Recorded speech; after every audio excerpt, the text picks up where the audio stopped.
ఈరోజు ఈ వీడియోలో నేను మీకు ఈ బీపీటీ కోర్స్ ఏదైతే ఉందో నిమ్స్కి సంబంధించి చాలామంది స్టూడెంట్కి అయితే డౌట్ ఉంది.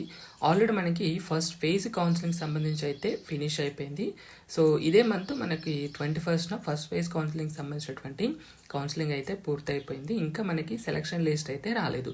బట్ చాలామంది స్టూడెంట్కి అయితే డౌట్ ఉంది, అసలు మళ్ళీ సెకండ్ ఫేజ్ ఉంటుందా ఉండదా, సో ఉంటే ఎప్పుడు ఉంటుంది ఏంటి అనేది చాలా క్వశ్చన్స్ అయితే స్టూడెంట్కి ఉండడం జరిగింది. సో కమెంట్ సెక్షన్లో కూడా మోస్ట్లీ ఇవే క్వశ్చన్స్ అయితే అడగడం జరుగుతుంది సెకండ్ ఫేజ్ వెబ్ కౌన్సిలింగ్ గురించి.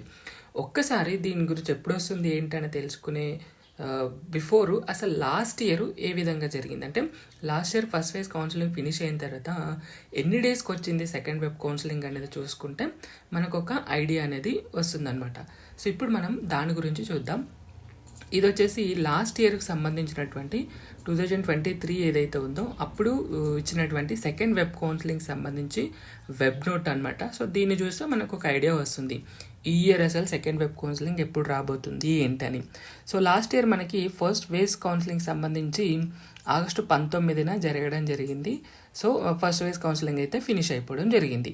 సో సెకండ్ వెబ్ కౌన్సిలింగ్ మళ్ళీ ఎప్పుడు ఇచ్చారు ఇక్కడ చూసారా, October 5, 2023. అంటే దాదాపు మనకి దీనికి ఆల్మోస్ట్ 47 డేస్ అనేది మనకి గ్యాప్ ఉండడం జరిగింది.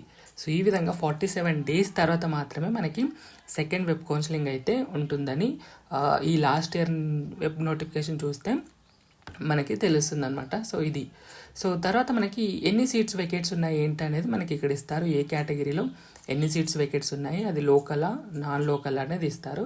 సో ఇది విధంగా అండ్ ఎవరైతే ఎలిజిబుల్ ఉంటారో, ఫర్ ఎగ్జాంపుల్ ఇక్కడ చూసారా, ఇక్కడ బీసీఏకి సంబంధించి ఒక బీపీటీ సీట్ అయితే వెకెట్గా ఉండడం జరిగింది. సో దీనికి ఎవరు ఎలిజిబుల్, కేటగిరీ ఎవరు ఎలిజిబుల్ అనేది మనకి ఇవ్వడం జరిగింది. ఒకసారి ఈ టేబుల్ చూస్తే కనుక ర్యాంక్ 255 అంటే 255 లోపు ఎవరైతే ఉన్నారో, ఫర్ ఎగ్జాంపుల్ ఈ ఇయర్కి సంబంధించి ఈ విధంగా మనకు మెరిట్ ర్యాంక్ ఉంటుంది కదా, ఈ 1 నుంచి 255 వరకు ఎవరైతే స్టూడెంట్ ఉన్నారో బీసీఏకి సంబంధించి, సో ఆ యొక్క స్టూడెంట్స్ అనేది ఎలిజిబుల్ అనమాట. సో ఈ విధంగా మనకి సెకండ్ వెబ్ కౌన్సిలింగ్ సంబంధించినటువంటి నోటిఫికేషన్ అయితే ఇలా ఉంటుంది. అండ్ దాని తర్వాత ఈ September 27, 2023 మనకి చెప్పారు. సో October 5న మీకు సెకండ్ వెబ్ కౌన్సిలింగ్ ఉంటుంది అని.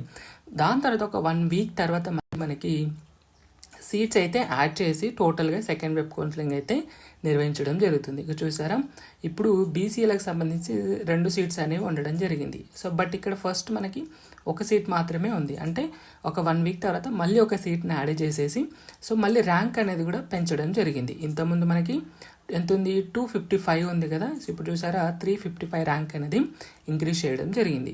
సో ఈ విధంగా ఈ ఫైనల్ మెరిట్ లిస్ట్లో ఎవరైతే నేమ్స్ ఉన్నాయో 1 నుంచి 355 వరకు, సో వాళ్ళంతా మీరు వెబ్ కౌన్సిలింగ్ అనేది అటెండ్ అవ్వచ్చు. ఎక్కడ అటెండ్ అవ్వాలి ఏంటి అనేది ఆల్రెడీ మీకు తెలుసు. ఇక్కడ learning centre first floor, old OPD block, NIMS అనమాట, ఇక్కడ ఉంటుంది.